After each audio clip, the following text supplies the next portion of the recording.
Hey, are you on a tight budget? Are you strapped for cash, but you still want to go hunting? Well, you're in luck, because today we're going to show you how to do that.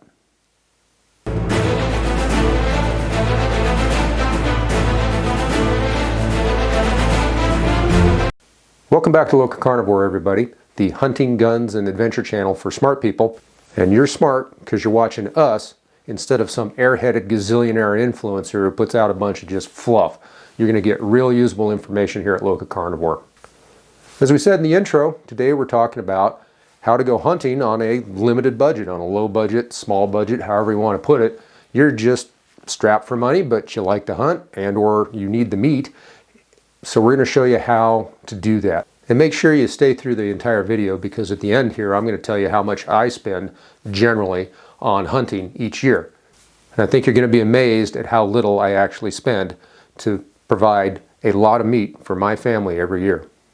Today's video is the first in a series on how to hunt on a low budget. In other words, get your hunting done without spending a lot of cash. And today is going to be an overview video. So we're going to show you the overall things about where you can save and stuff like that. And in subsequent videos, we're going to have deep dives into each subject area so that you can get greater detail and understand how to do the ins and outs of having a successful hunt and being comfortable doing it, but not having to lay out a huge amount of money. Our channel depends exclusively on support from viewers like you. So we have a link down to our Patreon site down in the description. If you'd kindly go down there, show us a little love. The more budget we get, the better videos we can give you and the more we can give you. All right then, what areas are there that you can save a lot of money as far as your hunting goes? I mean, we see all these, really great super hunters, these mega hunters out there like Ron Spomer and Terry Newberg and perhaps and the meat eater guy, Steve, Steve. And they do these large, epic scale bucket hunts, generally speaking, although Newberg tends to be a little more down to earth on a lot of his stuff. And they do what they do, and it's great, and it makes for wonderful entertainment and wonderful TV, and more power to them. I enjoy watching their programming just as much as you do. But let's get down to the nitty gritty, okay? If you're like I am, and you got to make a living, and you work to make a living, you don't get a lot of income necessarily, but you still need to hunt, or you want to hunt. So how do you do that and save some money without going, way down the rabbit hole and spending thousands and thousands, even tens of thousands of dollars on your hunts and all your gear and everything like that? I mean, you can go top end, you can go Gucci if you can afford it. Everybody's got a budget. Even Elon Musk and Bill Gates have budgets. But you and I, we've got to be realistic about what we're spending and how we're doing this. So let's talk about those areas where you can save the most. And as we told you in the earlier part of the video, we'll be doing deep dives into all these other areas in subsequent videos. So bear with me, we're just going to touch on the high points in this particular video.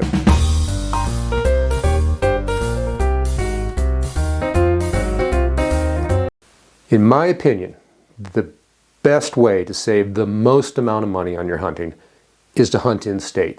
Hunt in the state in which you reside. Let's face it, you go out of state and the tag prices get absolutely crazy. You can spend $1,000 or even over $1,000 on just a tag for an out-of-state hunt, say elk or something like that. And if it's a very hard to get tag like bighorn sheep or buffalo or something like that, it can really add up. So unless you are wanting to do one of these bucket list type hunts and you're prepared to put the money towards it, the best thing you can do for year in, year out, fill the freezer type hunting is hunt in the state in which you reside. Most resident tags are very inexpensive. Where we live, it's not that much to pick up just a over-the-counter deer tag or something like that. Even elk tags, those kind of tags are not much. And the draw tags are quite reasonable too. So, and again, at the end of the video, I'll tell you how much I'm generally spending on what I do. If you like what you see here on the channel and you think you're getting value, give us a big like, thumbs up, subscribe to our channel, and hit that bell down there so that you'll get notified of every new video that we put out.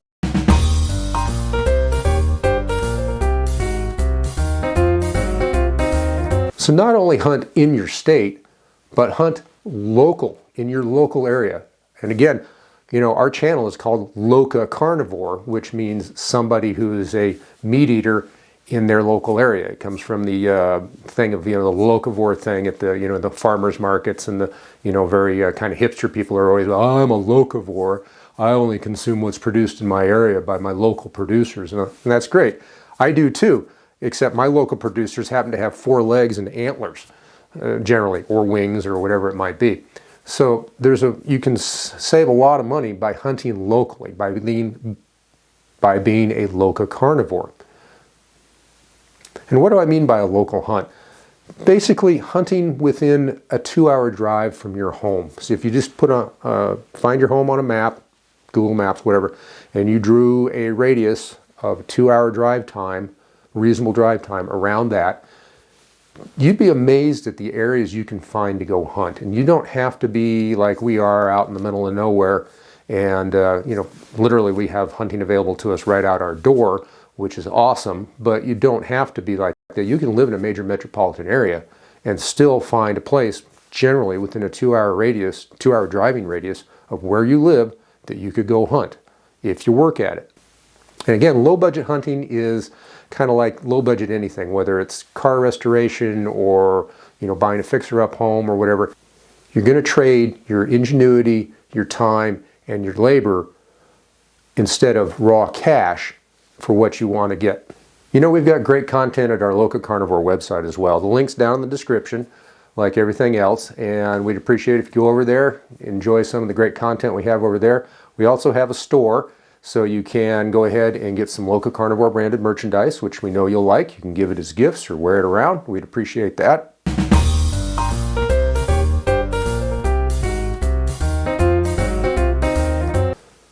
All right, so we're going to hunt locally, like we said. The other thing to save a lot of money is do a day hunt. Don't do these big expedition hunts where you've got to go into the backcountry for like 2 or 3 weeks at a time. And you've got to, you need all the kit for that, the wall tents and the stoves and all the other stuff. And you're taking a baggage train with you, like a travel trailer or whatever, and you're just carrying all this stuff. Basically, you have to transport your basic household goods in microcosm with you to be able to survive comfortably. Now, I know there are those of you out there who can do very high-speed, low-drag, multi-day hunts just basically out of your backpack, and more power to you. That's a great way to do it if you can do it. However, for the majority of people, what I call the work-a-day hunter, do a day hunt. Do something that you can hunt, like it's only going to take you a total day. And by a day, I mean, yeah, you might be up at 3 a.m. to get the drive to your hunting area before hunting light and get in position. And you might not be coming home until well after dark, depending on whether you get an animal down and how long it takes you to get it out of the area, etc., like that. But it's still going to be roughly that same day. And this allows you to hunt different days when you have the time off, like on your weekends, or maybe you only have to take 1 or 2 days during a week. Having said that, though, the best way to be successful is if you can hunt an area for 3 days straight. So that's the best thing you can do. But if you can't, then at least just pick a day. And if you're doing these day hunts, then you can be in that area multiple days in a row. Yeah, there's a little bit of commuting involved, but you can still get it done. And you don't have to stay overnight, which really reduces your costs. Please share this video, put it out there. Let's get it to your friends, the people you like, the people you don't like. Let's put some legs on this bad boy, shall we?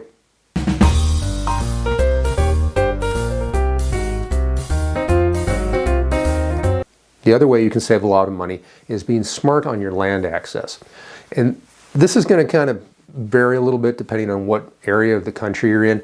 You folks that are back east, it's a lot more difficult. I feel for you, but here out in the west where we have just rolling tracts, square miles after hundreds of square miles of public land, but either state or mostly federally owned, we have a wide range of areas that we can go to that aren't stuffed full of people. And unfortunately, if you're back east, you're crowded in on top of everybody, and your land use is basically a holdover from medieval England, where it's all based on the liege lord and their holdings, and you have to beg, borrow, steal, or pay a lot of money in order to access their land.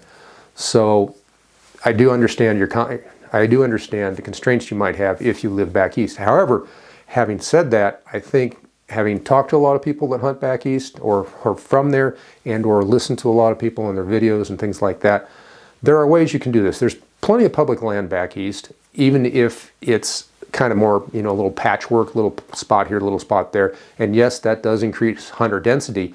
But if you're willing to just hike in a little further, I mean, most people, they park, they're lucky to go in 500 yards, quarter mile if at the most. If you've got a large enough plot of land there that you can hike in a half mile or a mile and still get it done, you're going to be way away from the vast majority of the hunters.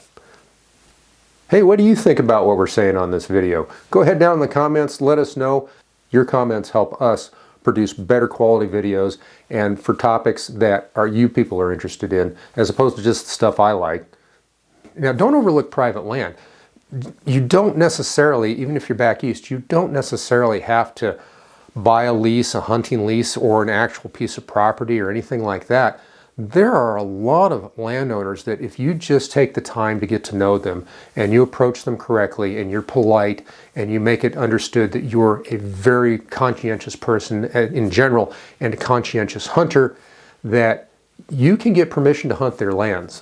We do this all the time around here. There are, first of all, there are areas which are set aside private lands that are accessible to the public under a state-run program by our wildlife department, and that's a terrific program, really helps out. But even so, still approaching just individual landowners and talking to them and then getting that access is much easier than you might think. And yeah, you might get some rejections. You're going to have to go through a few no's to get a yes. But once you get that yes, and you find and you treat them well, and they understand that you're going to treat their property like it was yours, like it's solid gold, because it is. I mean, that's your food right there. Then they will have you back year after year after year, and you might end up with a tradition. You don't have to go hunt other places. You don't have to beat yourself silly on a big chunk of public land just to find an animal that might be here or there. You know, if you're on these private places and you have the permission to hunt, the animals quite often come into you. So it makes your hunt a lot easier, much more streamlined, less expensive. The less time you're spending on this, the less money you're going to be spending.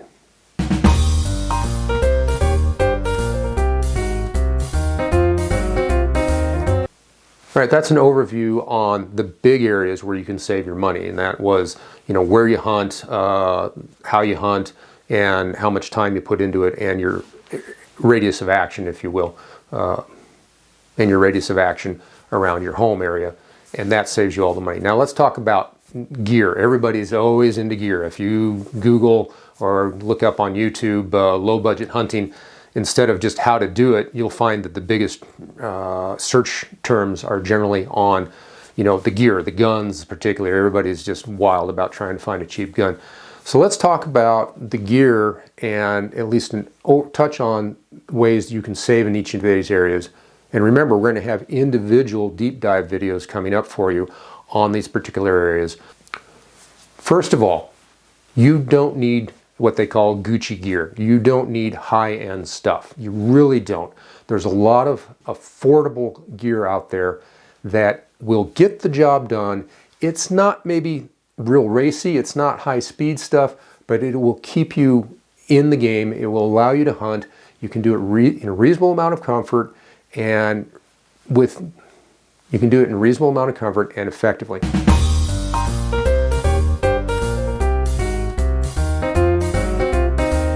So the first big area that everyone's always thinking about when it comes to low budget hunting is the guns, because everybody, you know, let's face it, we're all focused on guns. I like guns, you like guns.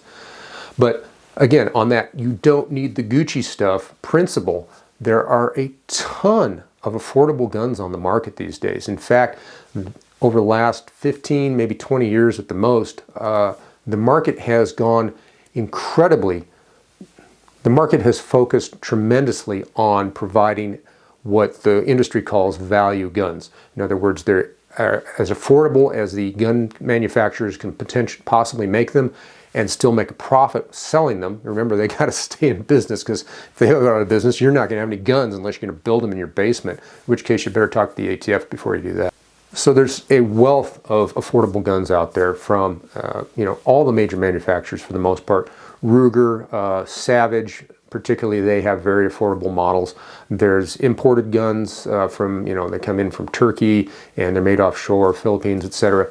And yeah, you're not buying American, and I get it. If you can buy American, I encourage you to do that. That's what we're here about. In America, we should be supporting our own people. I get that part. But don't be afraid of buying something that meets your needs at a good price, and it might be made elsewhere. So sometimes you just have to go that route. The other thing on guns to think about is used guns. The gun market has basically gotten turned upside down.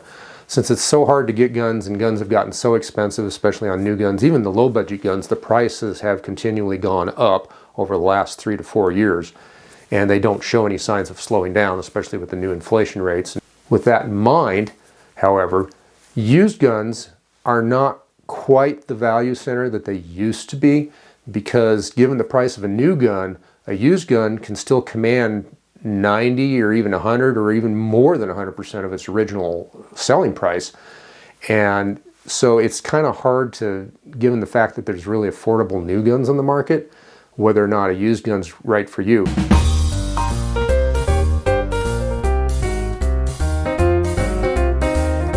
That brings us to the ammunition too. You can save a lot of money on ammo. Again, we'll do a deep dive video on that. It's a whole world unto itself, but basically, don't be afraid of the basic types of loads out there. You don't necessarily need the premium super duper death ray loads that the industry would love to sell you, because they get a lot more margin on that. But the good old tried and true stuff will still get the job done for most hunters.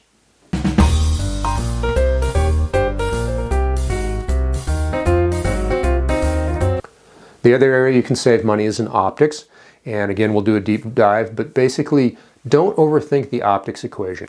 The basic criteria that I look at when I'm choosing optics is the range I intend to hunt at or shoot at, and then that will dictate how much magnification I'm going to need. And then the other situation is, am I using this as a hunting optic? And we're talking rifle scopes now. Am I using this as a hunting optic, or am I using this for hunting and like precision competition or something like that, in which case your needs are going to be a little bit different. Hunting scopes don't have to be too exotic to get the job done. As far as your other optics, binoculars, rangefinders, all those other things, again, there is good stuff on the market, and you can even find used stuff that, if it hasn't been abused, will still work for you. So you could consider that. I mean, go to swap meets, go to garage sales, stuff like that, pawn shops. You never know what you might find out there that's used and still in good shape.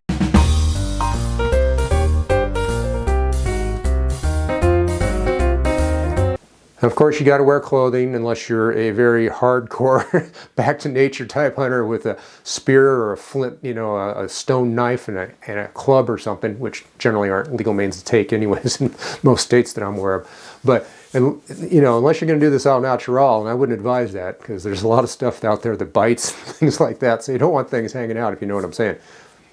But so you got to wear clothes, and you want to have good clothes. And depending on where you hunt and when you hunt, your clothing needs are going to differ. You can find good clothes that'll do the job, that aren't terribly exotic and terribly expensive. So don't skimp on your boots, but again, you don't have to go super high dollar. You don't need a pair of, $1,000 Lowas or something like that. And then there's all the miscellaneous gear, the knives and the backpacks and all the other stuff. And again, if we're really smart, and the main thing is to stay focused and always ask your question, always ask the question in your mind, do I need this? Is this something that I need at this quality level? Can I get this job done with a product that is less expensive, maybe a little less quality, but will still get done what I need to get done?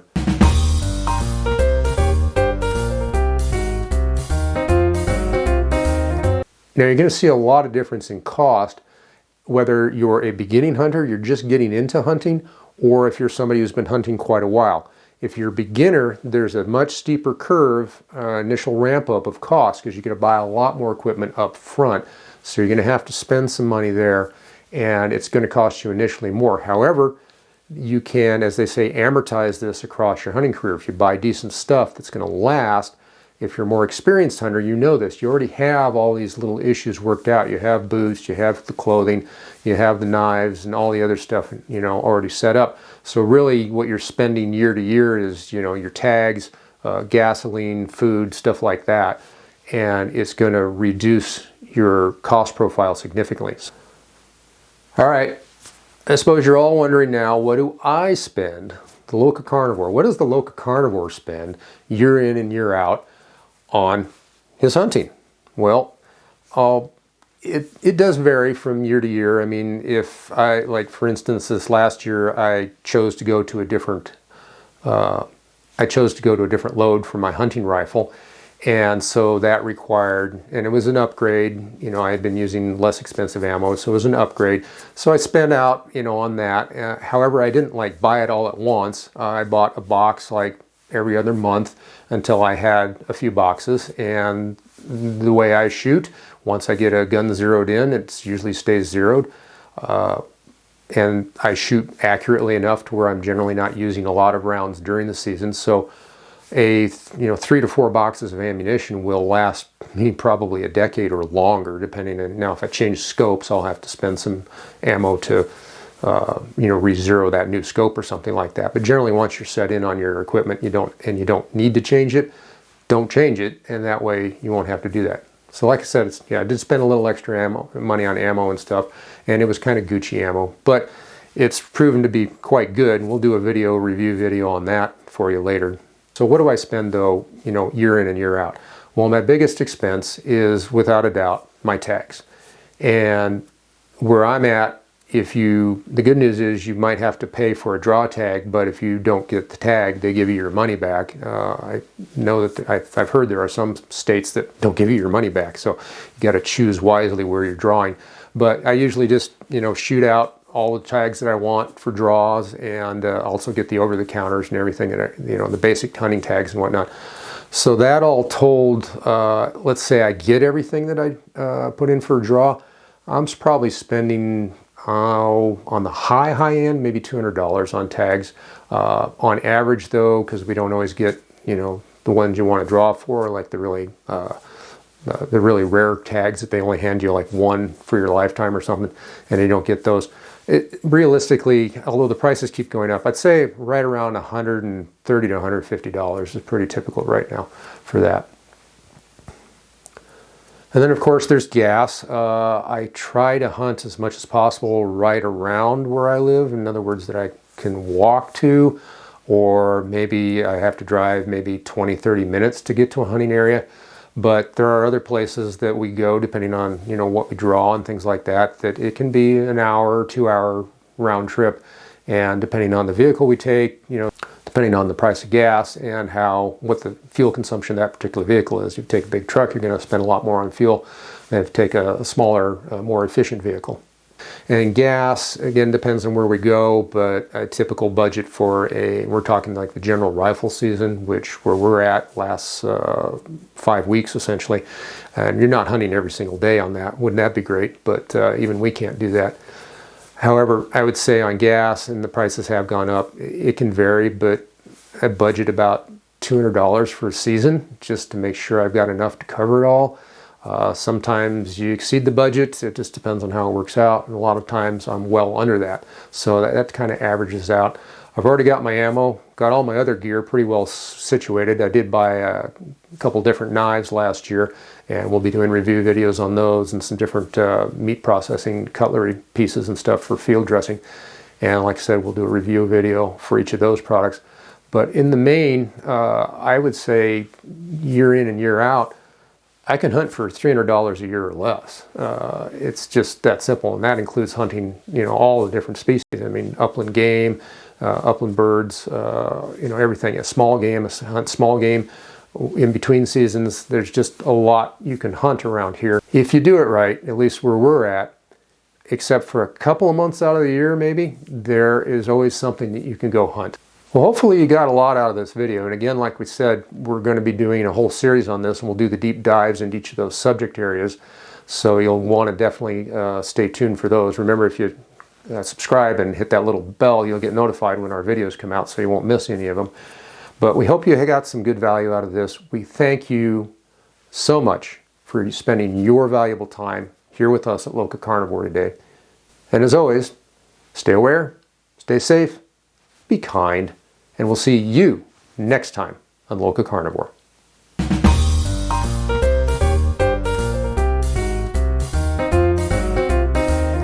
Mwahaha!